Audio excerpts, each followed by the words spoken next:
Good morning, everyone, and welcome to this site seminar by Dr. Lin Yun Wang. Yes. Okay, thank you.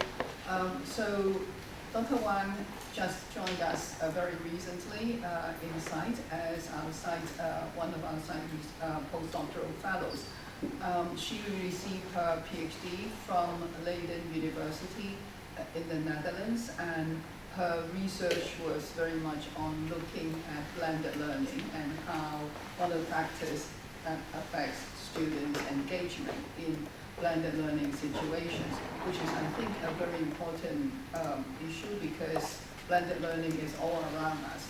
And what she's going to share with us is the signs of engagement in blended learning, insights, practices, and challenges. So may I invite all of you to give a round of applause to welcome Dr.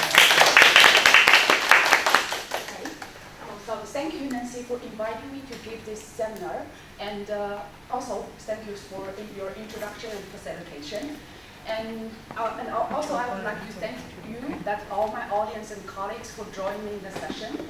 I really appreciate that. So today I'd like to tell you something regarding my PhD work, Design for Engagement in Blended Learning.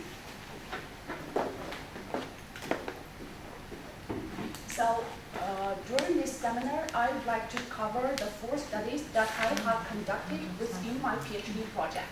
The first one is a factor associated with student engagement. The second one is learner control and student engagement. Third one is the pre-class learning and student engagement. And the last one is pre-class learning patterns and student engagement. So first of all, I would like to briefly touch upon blended learning. Well, actually, to be honest, there is a huge debate about the definition of blended learning. Well, some people, they think, okay, anything can be a blend. For example, you all have your computers or iPad with you, and then that can be a blend of traditional lecture or traditional teaching and learning with a technology. And some people, they think, oh, the blend can be like a synchronous learning and with synchronous learning. So it's like, you know, they have different ideas. That's for me, that's blended learning. I adopt the most traditional definition of blended learning. That is a combination of online learning and offline learning. But my definition is actually different with the hybrid learning, because in hybrid learning, it's like, you know, a group of students, they stay in class with teacher presence, and the rest of students, they just follow everything online. So that is hybrid learning. That means an individual student in a hybrid learning setting, they may only have either online learning experience or you know, that's a face-to-face learning experience. But in my settings, I believe that each student, they should have both learning, the online learning and also face-to-face learning experience.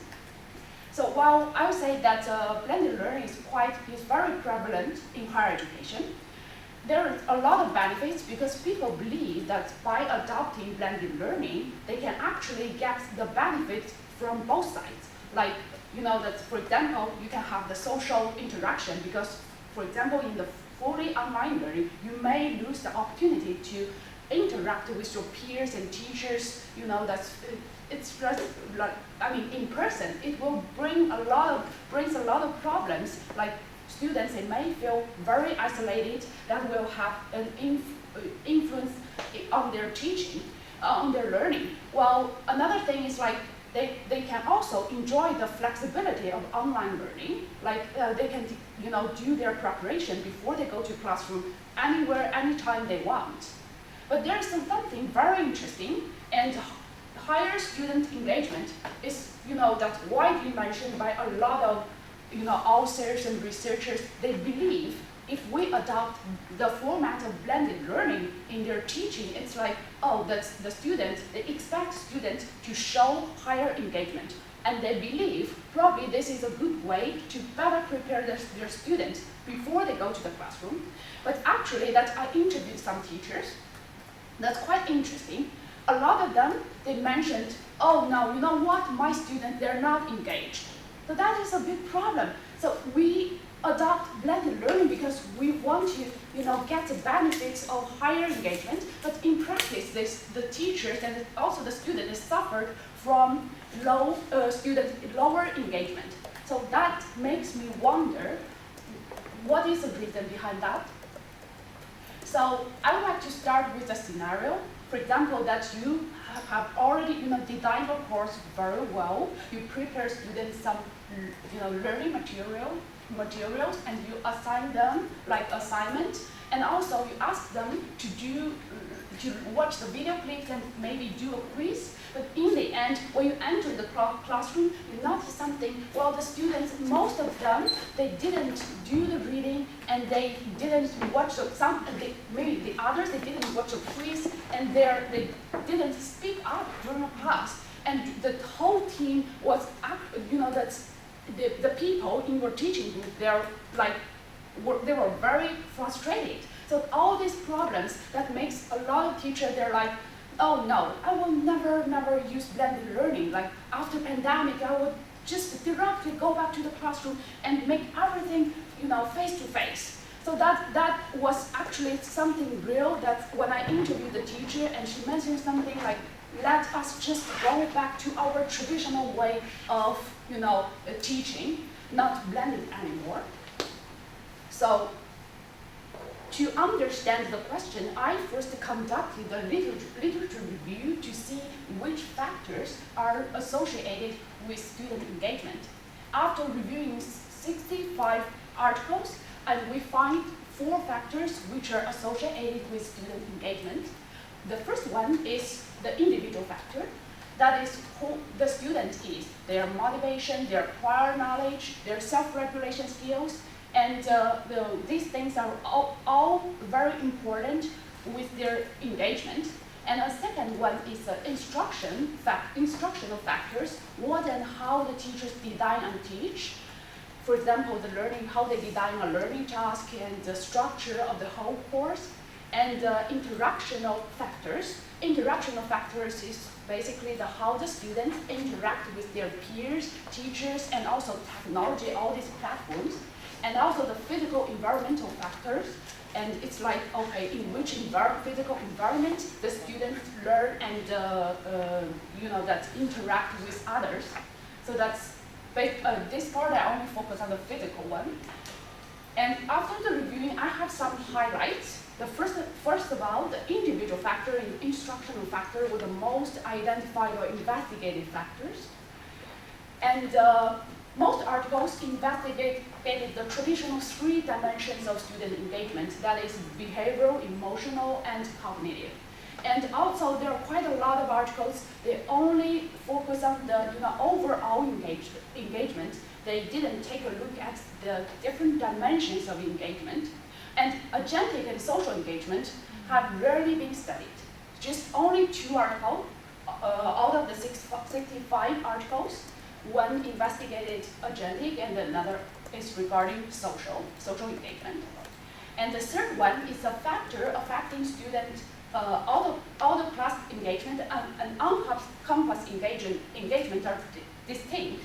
For example, that for the out-of-class engagement, usually they focus on the assessment and feedback, how these 2 factors are related to their out-of-class engagement. And for the on-campus engagement, that's they investigated the environmental factors, the physical environmental factors.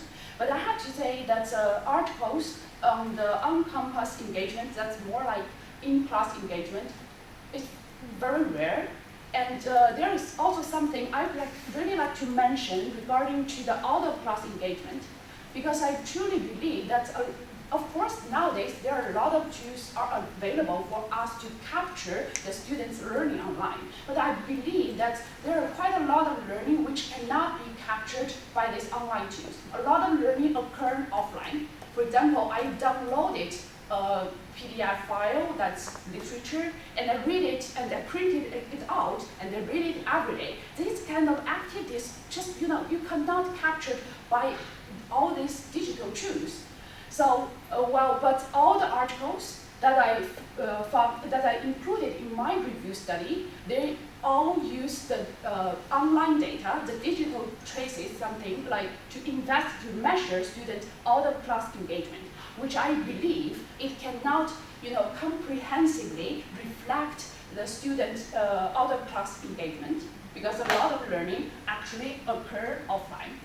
And also the challenge of promoting student engagement lies in the interplay of the 4 factors with different levels of malleabilities. If you look at the 4 different factors, and you can see that for the instructional factor, like from the teacher's perspective, it is the factor which they can adapt easily. But for like individual factors like student motivation and also the self-regulation skills, it's not that, they can be adapted, but it's not that easy. For instructional factor, it's just, that a lot of teachers, they can, do some interventions to see that how these interventions are related to the student engagement.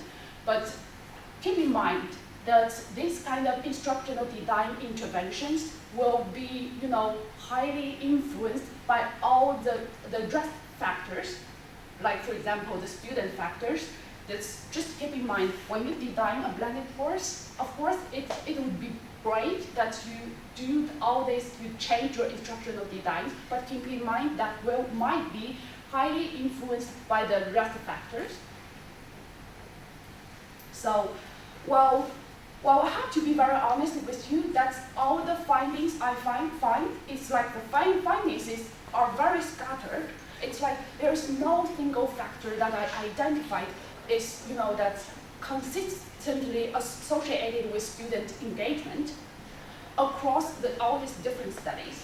So I believe that probably the contact really matters. So for contact, I mean, it's more like, that different blended courses are designed in a quite different way. So in order to understand the question more, then I took a look at some of the articles regarding the different typologies of blended learning. So, and what I found is quite interesting. One paper, it mentioned one critical part of the definition of blended learning is that it involves some elements of student control of time, place, pace, and pace and pace. So for me, it's like, okay, maybe the learner control they have, that's how the freedom they have in their learning may have an influence on their engagement. But I mean that there's a question for all of you. Do you think that more control means more engagement? So I will tell you something. There's a very famous Pavlov's dog. So if you ring a bell, if you give them the food, and the dog will submit. But then after a period of time, you don't give them the food, only ring the bell, that you can also see the reactions. So I would say that is very perfect training. So if you want to make someone learn something very quickly, do that. But if take a look at this picture, there's something very different from the authentic scenario. So in the authentic scenario, there is a dog, but the dog is with a lot of freedom. So, but here the dog is fixed. The dog cannot move.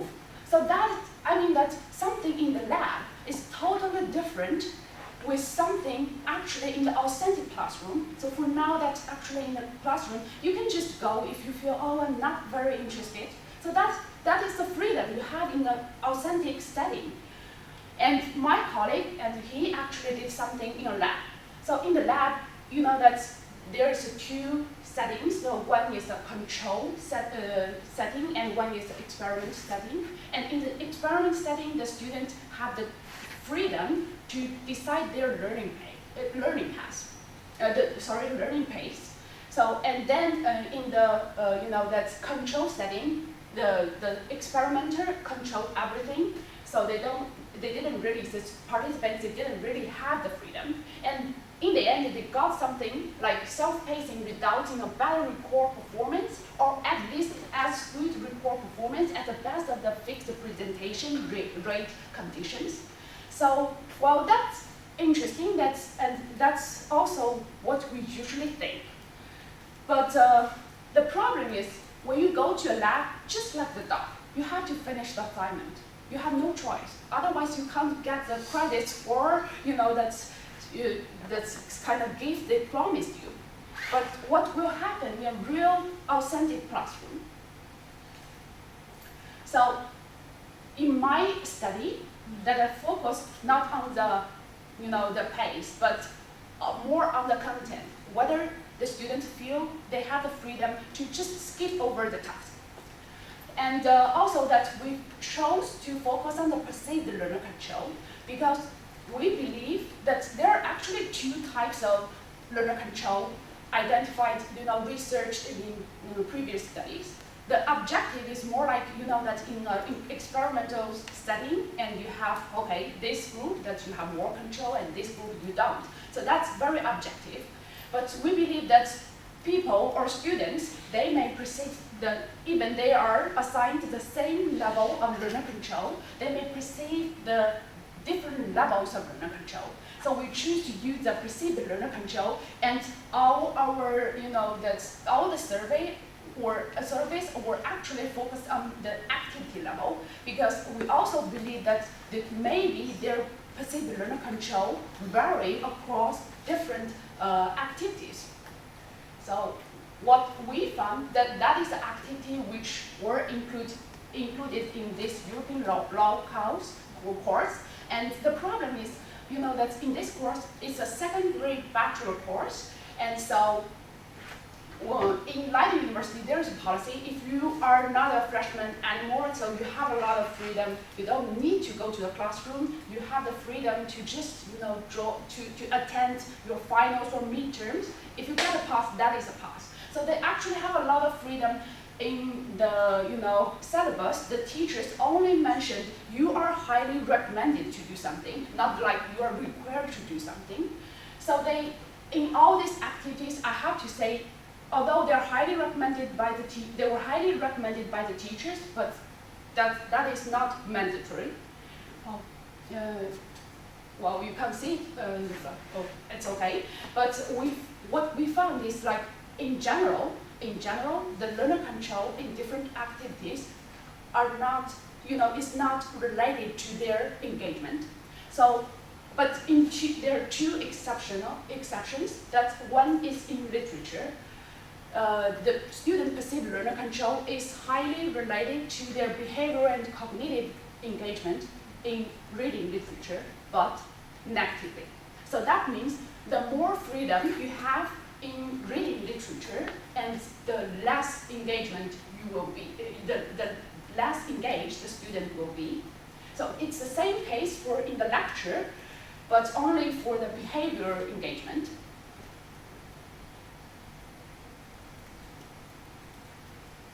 So while I would say that all this, that's non-significant relationship among learner control and student engagement, also that's some, negative relationship between the learner control and student engagement made me to think about, okay, what is wrong there? Because according to self-determination theory, giving students more autonomy, and they definitely will have more, engagement and more motivation. So what is wrong there? So I think probably the students, I believe that they didn't master the self-regulation skills. So I would say that when you assign students some learner control in your course design, don't forget to also give them, some support, because they don't know how to use their learner control and the freedom they have in the course. But I still, although the results, that's a lot of results, they're non-significant and also negative, but I still believe that learner control is a very important part in blended learning. That is because, well, if you think about when you are asked to transform your traditional course to a blended course, what you are doing, what you need to do is actually, you need to shift some contents of the classroom learning to the pre-classroom learning. So essentially, I would say that means you actually assign or redistribute the control to from teachers to students. So I would say that, so then I believe that the pre-class learning, which is very important, because that is a part, and the students have, a lot of, intensively control of their learning. And so, in the following study, I focused on their preparation or their pre-class learning. And there is a study I would like to mention before I go to my next study. That is about the support, which was conducted by my supervisor.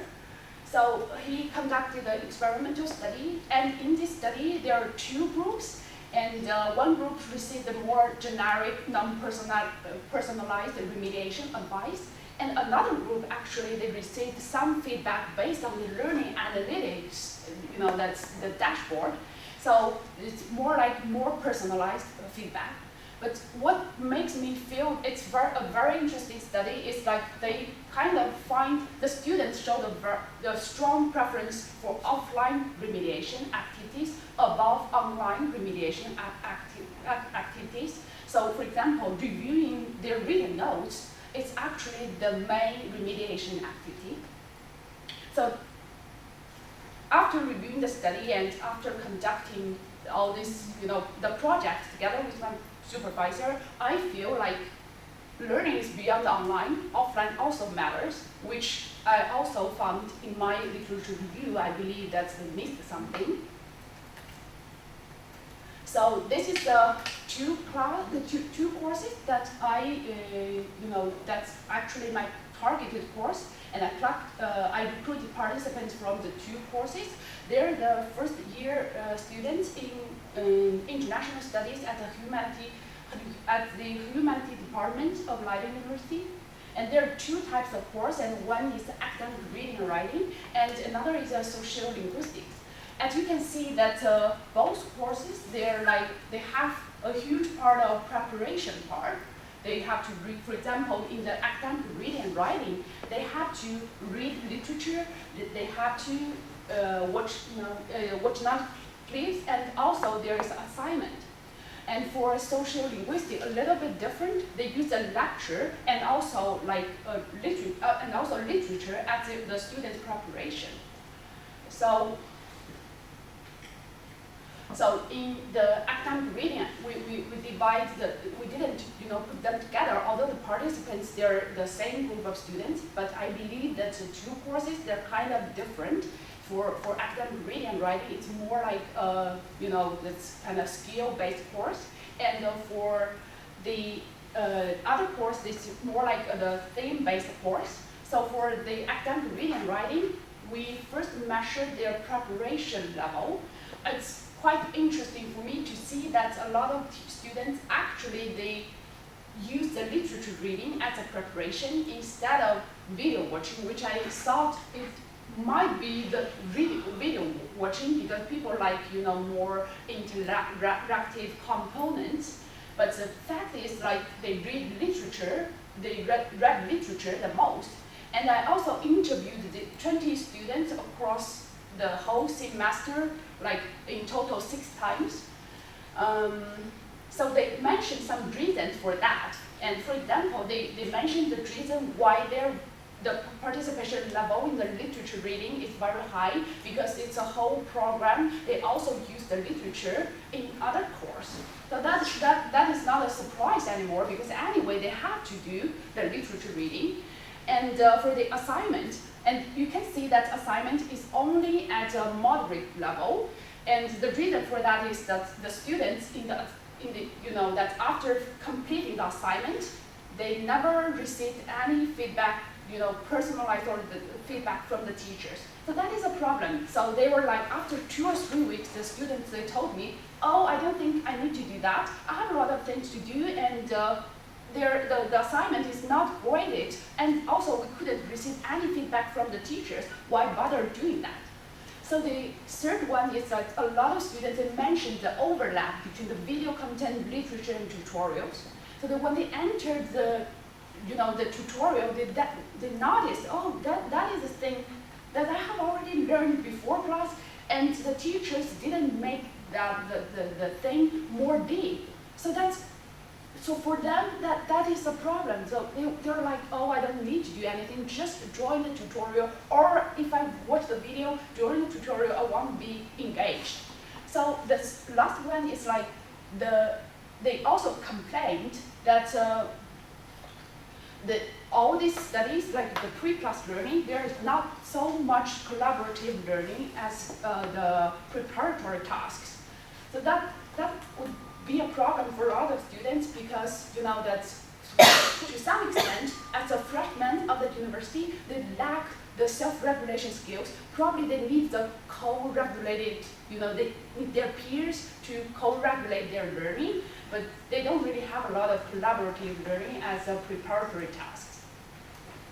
And we also investigated whether their preparation in different activities are associated with their engagement.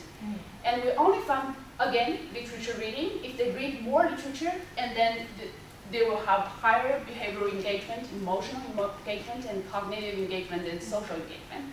In this study, I didn't include anything, you know, that's regarding agentic engagement, because I believe that students, they don't really have a space to speak up for themselves or to tell the teachers, oh, I want you to make the tutorial more interactive or something. They didn't really do that. So we think, okay, maybe it is not very interesting to include the dimension of agentic engagement. And also we also found that peer learning and going through their notes were both significant predictors of social engagement. But for others, like not video watching and also assignment completion, they're not significant predictors of any dimension of their in-class engagement. So I want to go to the other course, because you know that after finding that after the investigating of all these different types of their preparations in different types of activity and how their preparation in these different activities are associated with their in-classroom engagement, I think probably something else also matters, because I noticed that a lot of students approach the preparatory tasks in a different way. Some maybe they started very strong, but then they faded, and some like they are more, their learning is more consistent. So I decided to investigate something like in another course that's social linguistics. And first of all, I would like to show you their learning, that's participation level variations. So you can see that it is that all of them are declining. So for reading literature and also for note taking, they're actually very high in the first week. But for note taking, note reviewing is more stable. But for literature reading and also lecture attending, they're just declining sharply. And for peer learning, it's more like fluctuation. That is also very interesting to see that for all these teacher recommended activities like reading literature and attending lectures, it's just decline. And but for more like the voluntary activities, note reviewing and peer learning, they're more stable. Also, that's according to the interviews, there are also some reasons behind this. And for example, the overlap is also it's again a reason for their declining participation. But they also mentioned the availability of the recorded lectures, because when they actually have a lot of options in this lecture, attending lectures, they can attend the lecture in person, or they can follow, they could follow a live stream, or they can, to check the recorded lectures. So that might be the reason that in the end they think, oh, I don't want to go there, I just want to stay at home and to do that in a more relaxing way.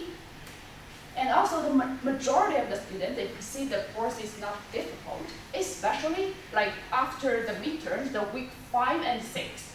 what they find, like after the midterm, they kind of know, they kind of knew, oh, the final will be just in this format. So you can see that after the midterm, so there is, a decline, very clear decline for all the activities. And also the assessment, as I mentioned, is very important, especially for the out-of-class engagement. It's the take-home open book format of the exams made the student to focus more on memorizing content. They're like, I don't really have to do notes. That also explains why the note reviewing is always stably high, because that's in the end they can bring their notes they can just use their notes at their home to attend the final and then get a pass. So that's why that part is very high all the time. And also they also complained of the lack of interactive elements or the in-depth discussion in the lectures, which have led to a decrease in student participation. And also that the lecture was actually was scheduled quite late. That also makes students feel like I don't want to join the lectures anymore.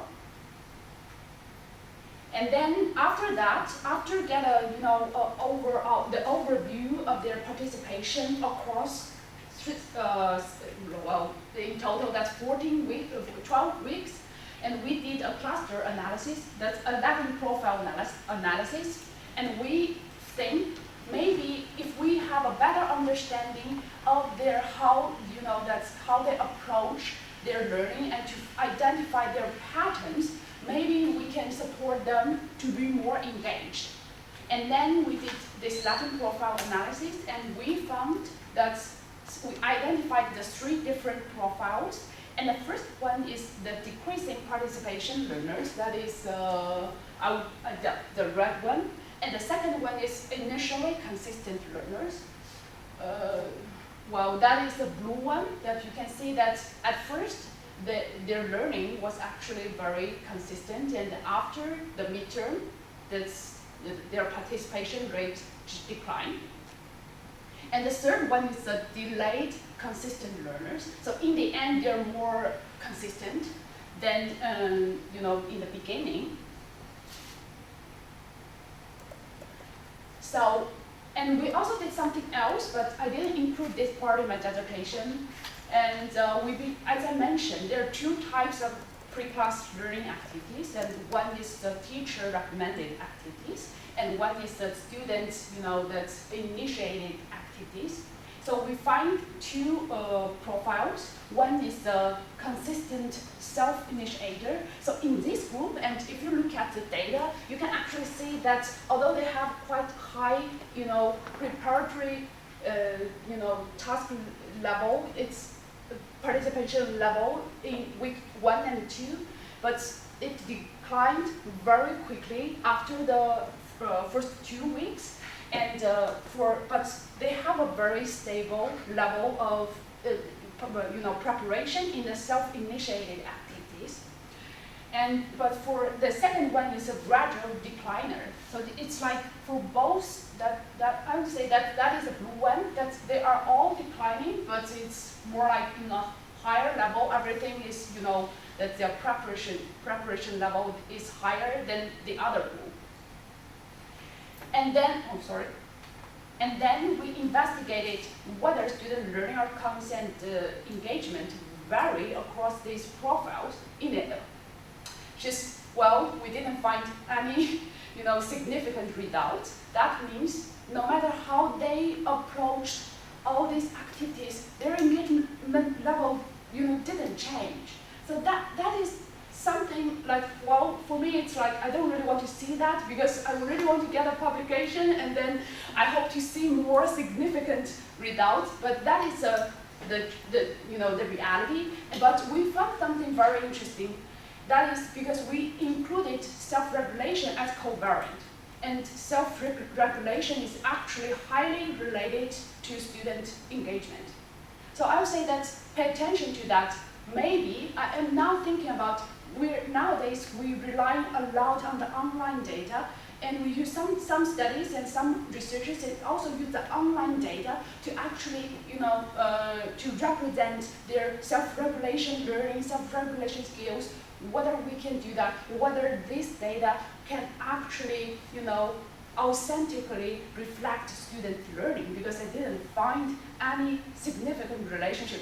Also, maybe, of course, I have some limitations, the way that's how I measure their pre-class learning, but just keep in mind, maybe it's just, this behavior data, that's the thing that we have captured cannot fully, comprehensively reflect student learning. But self-regulation is definitely something we should keep in mind. That is some very important part for supporting their engagement in blended learning. Well, I have some takeaway messages for all of you. The first one is engagement is multidimensional and also context sensitive. As you have mentioned, and I have mentioned before that in some studies I didn't include like agentic engagement, or I excluded agentic engagement and social engagement. That is because in some contexts, this, dimensions, they're not very sensitive, they're not important. Imagine in a class that the students, they don't really have any opportunities of interacting with others. Why bother, that including all this social engagement or agentic engagement? I think it doesn't make any sense.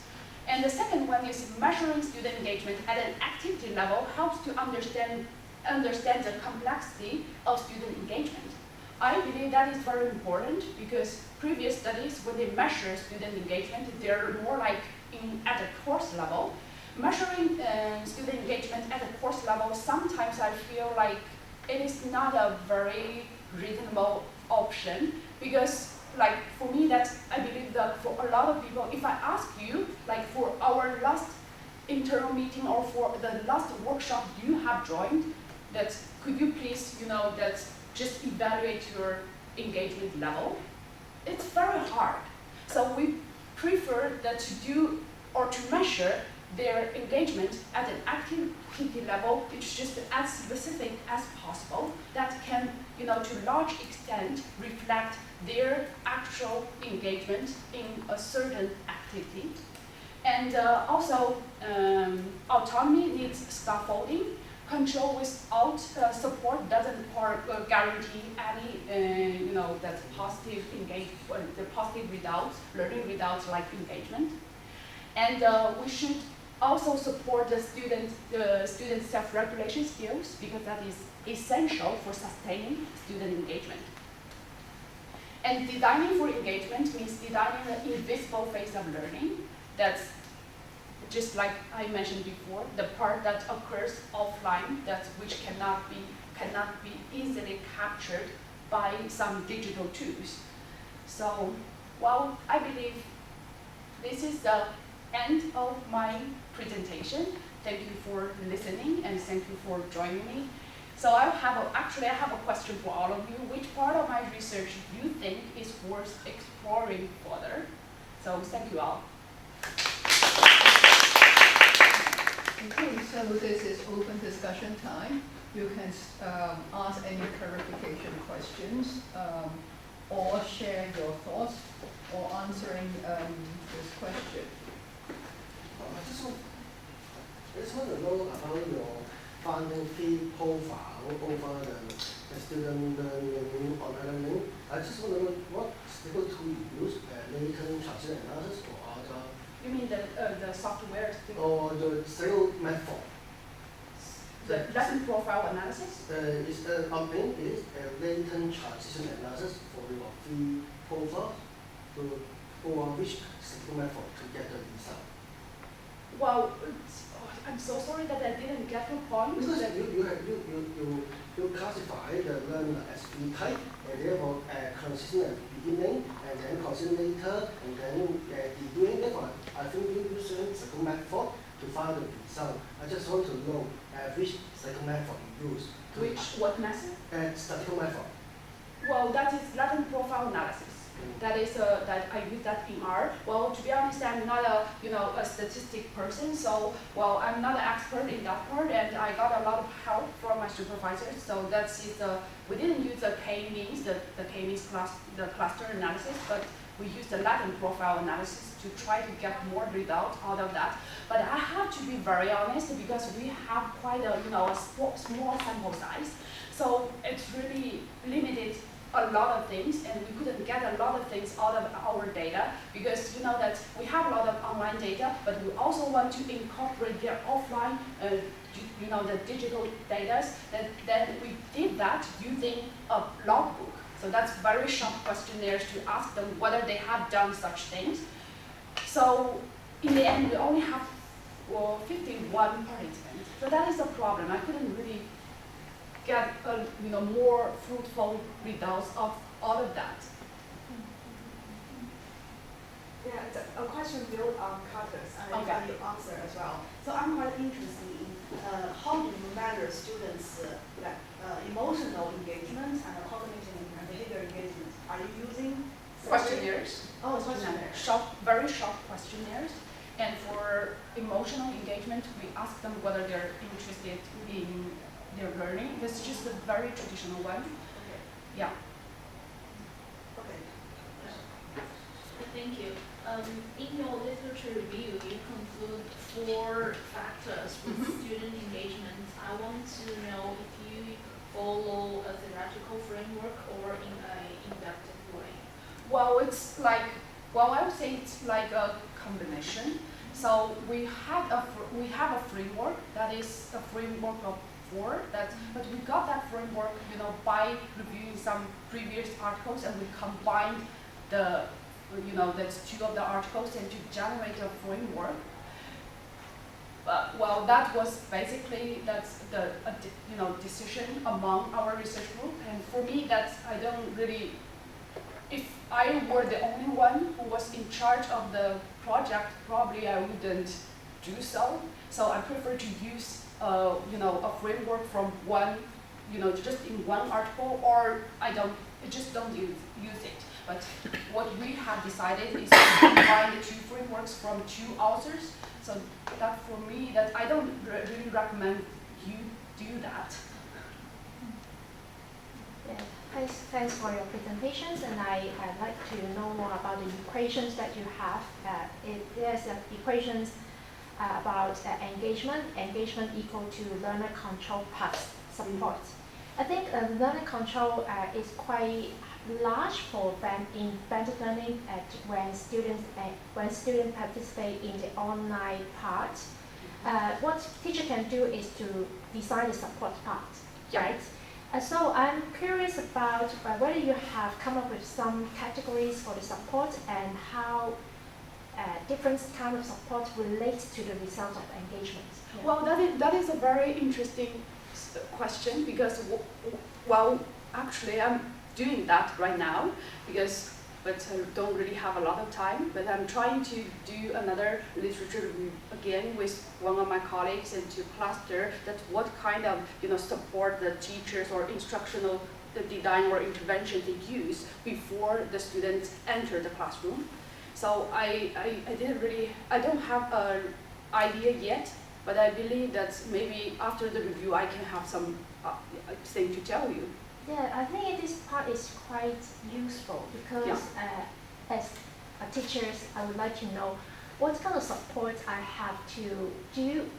I have to put it online, and what kind of support I have to do face to face. Yeah. So that's 2 different kind of supports that I can design. And I would like to know the categories and the relationship with the engagement. Yeah, I totally agree. After I joined our group, I see that we put a lot of emphasis on the instructional design part, which I believe is very important because when I interviewed the teachers there, they had very huge confidence in their instructional design. Even we told them maybe you should change the design, they don't really want to do that. So I totally agree with you. The designing part is definitely the most easily adapted part, and we should we should really do that. So the support part, the reason why I emphasized that on my slide is because I really believe we should put a lot of effort in that part and to support student learning and support their skills, the development of their self-regulation skills. Thank you. Yeah, because our project is doing something like design patterns. Yeah. So whether some design patterns have certain kind of relationship with some kind of engagement, social or quality or meta quality, yeah, I think it's good to know, maybe. Yeah. Thank you for presentation, and based on Rachel's questions, I also have some questions for you. Because I noticed that maybe I had the teacher have designed some pre-class e-learning tasks on iLab for students, and for example the H5P video and some forum for students. And the support from teachers is mainly about when the teachers notice the next day she found some students didn't watch the video, and she will ask the students to finish it face to face with teachers during the lunchtime. This is some kind of support that teachers have given to the students. So I'm also very curious about what support the teachers can be given to students before the teacher design and implement the e-learning task for the students. So what do you mean by before they implemented e-learning? Can you be more specific? Maybe teacher design a video, H5P video task, either task and a forum. So I think the teacher only teach the students how to use the platform and what tasks they need to do. That's what I noticed. I have noticed. So what kind of support the teachers can give? Any kind of support can give to students? Well, I believe that what you mentioned is more like instructions and feedback. What if they haven't, what's the video, and then I give them a reminder. What I really, that I think what is really important is like all these things, just like you give them a reminder, of course, you can increase their assignment completion. Maybe there was a problem, the teacher just reminded you, I have to do that. But it's still some external, something very external. And if we really want the students to be an independent learner, we really should, to kind of increase their self-regulation skills, something like that, to make them to be agentic as much as possible. So support I don't really know the specific strategies, but providing students more support for self-regulation, learning development, these kind of things, to make it more like, of course you can't provide them anything specific regarding the task, but you can definitely do something to improve their competencies. That's I don't know that, but in Leiden they are actually doing something to give some lectures and course only regarding the self-regulation learning. They are now thinking about not only incorporating the self-regulation learning or skills in their, that's teaching, but also just to have a program that is only for self-regulation learning, to try to see whether, teaching the students self-regulation skills explicitly can actually increase their learning. So I would say that if there's no task, when the students, they're not exposed to some specific tasks, maybe the teachers can think about, promoting their competencies. Maybe not only self-regulation skills, something else. That's a 21st century skill they're allowed. That's something that they believe is important, just do that. So I'm wondering, Yeah. what exactly is self-regulation? So how do you design for self-regulation? So is self-regulation context dependent or independent, right? Well, I think that according to my definition, I really agree with that. Sometimes the self-regulation is context independent, but for me, that in my research, it's more like independent. That I mean that they should start from planning and then monitoring their task, and then they go to evaluation. I just feel like it's more like a skills. It's a transferable skill that you should use that skills when the context is changed. So I believe that maybe you have some different ideas, Nancy, that you I think. don't understand what you mean by they only need it when the context has changed. And I also am curious, how does Leiden University, I mean, okay, so they are giving these self-regulation courses. Yeah. So how do they teach the students? I mean, so the self-regulation is taught independent from any specific course. So how do they teach the students? Well, it's like the program is basically like they have several students and they discuss the bumping moments and the problems that they have encountered in their course, and the tutors will give you some strategies or solutions to solve your problems. Then in that sense, I agree with you. It's still related to their own context, but it's more like, well, maybe that's in another context. You can also use the skills to solve the problem, to make, for example, how can you stick to your plan, this kind of things. So it's, And is there a role for learning design in supporting self-regulation? It does seem to me that, say, self-regulation or having, say, no regulation or low regulation is a problem with the student. It doesn't matter what the teacher does. So does Leiden University do anything about, teachers in relation to self-regulation of students? Nancy, can you elaborate your questions again? So my question is, your title, your seminar title is Design for Engagement in Blended Learning. Yeah. So design for engagement, to me, is the learning designer or the teacher's role. Yeah. And now you talk about self-regulation, and Leiden University provide courses for students to enhance their self-regulation. So my question is, so this seems to be, so what the university is doing seems to go against the title of your seminar, which is design. So what's the role is there any particular role for the teachers in order to support students' self-regulation? Well, actually, I mentioned that example because Marvin asked the question. I believe that, of course, that's a teacher in an authentic classroom. They also need to do something to support students' regulation skills. So what kind of design would that need? Well, to be honest, that's because this is only a PhD project and didn't have any opportunity to further explore, so I don't really have a concrete answer for you. But the only thing I know is like we need to emphasize self-regulation learnings in our course design. So that is the thing I can tell you now. The further I come. Okay, so if you were able to turn back the clock and do your PhD again, what would you change? Well, to be honest, and at the end of the project, I kind of feel like maybe I shouldn't focus on the combination of online learning and offline learning, because when I started, I think, oh, technology, fancy, wonderful, let me do that. But in the end, I kind of feel the preparation part is more important, and the role of the technology is more like, the facilitator or like the role of facilitation.